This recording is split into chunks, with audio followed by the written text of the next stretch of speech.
ആഘോഷവും ഇസ്ലാം എന്ന പ്രോഗ്രാമിലേക്ക് എല്ലാ മാന്യപ്രേക്ഷകർക്കും സ്വാഗതം. ബലിപെരുന്നാളിനോടനുബന്ധിച്ചിട്ടുള്ള ഈ പ്രത്യേക ചർച്ചയിൽ പങ്കെടുക്കുന്നത് പ്രശസ്ത ഇസ്ലാമിക് പണ്ഡിതനും SLRC ഡയറക്ടറുമായ KV അബ്ദുൽ ലത്തീഫ് മൗലവിയാണ്.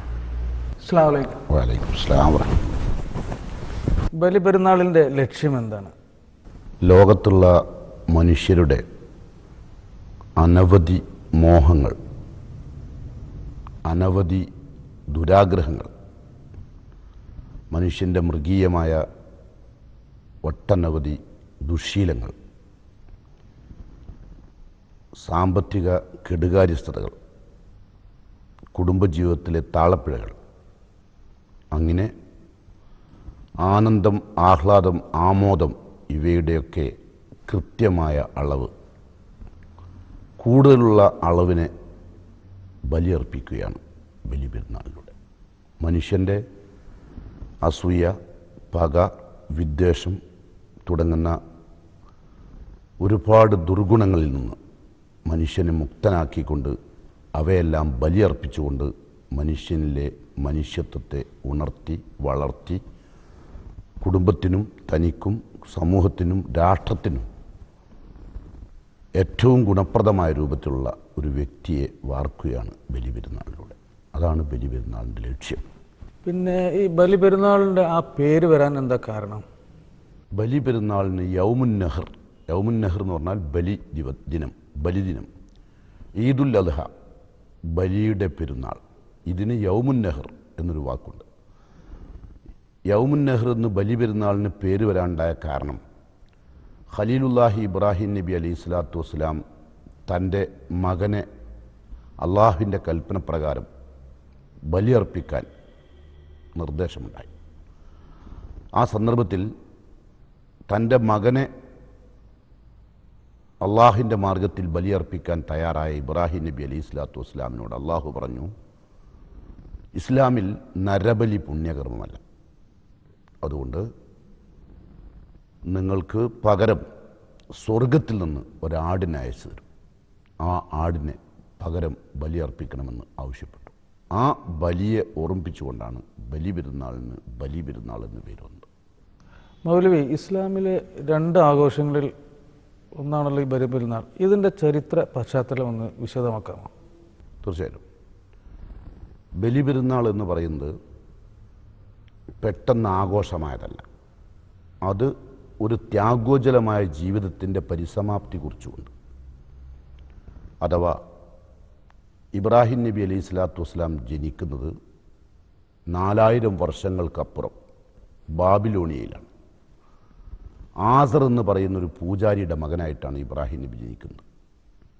അദ്ദേഹത്തിൻ്റെ പിതാവായ ആസർ സാനിഉൽ അസ്നാം, വിഗ്രഹ നിർമ്മാതാവ്, ബായിഉൽ അസ്നാം, വിഗ്രഹ കച്ചവടക്കാരൻ എന്ന പേരിൽ അറിയപ്പെട്ട വ്യക്തിയാണ്.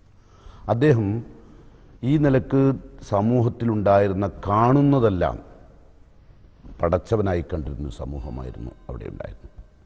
അത് കല്ല് കണ്ടാലും, മൂർഖം പാമ്പിനെ കണ്ടാലും, പശുവിനെ കണ്ടാലും, മരം കണ്ടാലും, മലകൾ കണ്ടാലും, പുഴകൾ കണ്ടാലും അവയെല്ലാം ആരാധിക്കുന്ന ഒരു സമൂഹമായിരുന്നു ബാബിലോണിയയിൽ ഉണ്ടായിരുന്നത്.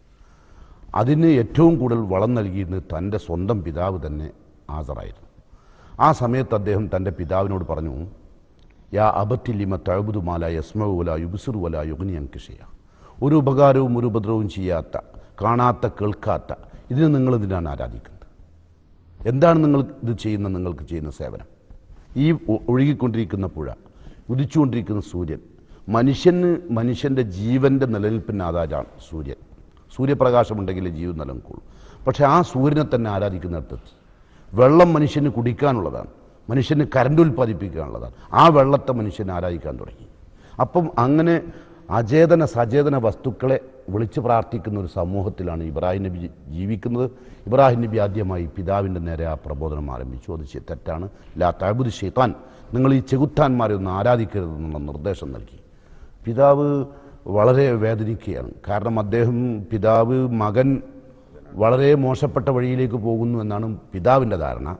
മകൻ്റെ ധാരണയോ, ഖുർആൻ പറയുന്നു മകൻ്റെ ധാരണയെക്കുറിച്ച് ഇനി അഹാഫു, ഞാൻ ഭയപ്പെടുകയാണ്, യമസക്ക അദാബു മിനർ റഹ്മാൻ, കാരുണ്യകൻ്റെ ഒരു ശിക്ഷ നിങ്ങളെ പിടികൂടും, അത് ഞാൻ ഭയപ്പെടുകയാണ്. അതുകൊണ്ട് നിങ്ങൾ ഈ വിഗ്രഹാരാധനയിൽ നിന്ന്, ഈ സൂര്യ നക്ഷത്ര ചന്ദ്രനെ ആരാധിക്കുന്നതിൽ നിന്ന് നിങ്ങൾ പിന്മാറണം. പക്ഷേ ആ പിതാവ് അടിച്ച് ബഹിഷ്കരിച്ചു. കുടുംബത്തിൽ നിന്നും വീട്ടിൽ നിന്നും അദ്ദേഹത്തെ ആട്ടി ഓടിച്ചുകൊണ്ട് പറഞ്ഞു, ലൈൻ തെൻതഹില അർജുമന്നക്ക വഹ്ജുർനി മലിയ, നീ ഈ പ്രബോധനം നിർത്തുന്നില്ലെങ്കിൽ എൻ്റെ കൺമുമ്പിൽ പോലും നീ നിൽക്കാൻ നിന്നെ അവകാശപ്പെട്ടവനല്ല. സാധാരണ ഒരു നന്മയുടെ വക്താക്കളെ തിന്മയുടെ വക്താക്കൾ ഏത് പ്രകാരം പ്രതികരിക്കുമോ ആ രൂപത്തിൽ തന്നെയാണ് ഇബ്രാഹിം നബിയുടെ പിതാവ് പ്രതികരിച്ചുള്ളത്. പക്ഷേ ഇബ്രാഹിം നബി അലൈഹി സ്വലാത്തു വസ്സലാമിൻ്റെ ഈ പ്രതികരണം വളരെ വേദനയോടുകൂടിയാണ് അദ്ദേഹം സ്വീകരിച്ചത്. ആദ്യത്തെ പരീക്ഷണമായിരുന്നു ജീവിതത്തിൽ. അങ്ങനെ ഇറങ്ങിപ്പോകുമ്പോൾ കാല സലാമുൻ അലൈക്ക, നിങ്ങൾക്ക് അള്ളാഹുവിൻ്റെ രക്ഷയുണ്ടാകട്ടെ, ഞാൻ ഇറങ്ങുകയാണ്. ഭാര്യയെയും തൻ്റെ സ്വന്തം കുഞ്ഞുമകനെയും എടുത്ത് വീട്ടിൽ നിന്ന് പടിയിറങ്ങുമ്പോൾ അദ്ദേഹം പറഞ്ഞു, സാസ്തഗ്ഫിറുലക റബ്ബി, ഞാൻ എൻ്റെ റബ്ബിനോട് നിങ്ങൾക്ക് വേണ്ടി പൊറുക്കലിനെത്താണ്. ഇന്നഹു കാനബി ഹഫിയ, പടച്ചവൻ എന്നെ അതിലൊരിക്കലും പരാജയപ്പെടുത്തുകയില്ല, എനിക്കതെല്ലാം അള്ളാഹു വിജയം നൽകുമെന്ന ശുഭപ്രതീക്ഷയോട്ടാണ് ഇബ്രാഹിം നബി വീട്ടിൽ നിന്ന് ഇറങ്ങുന്നത്.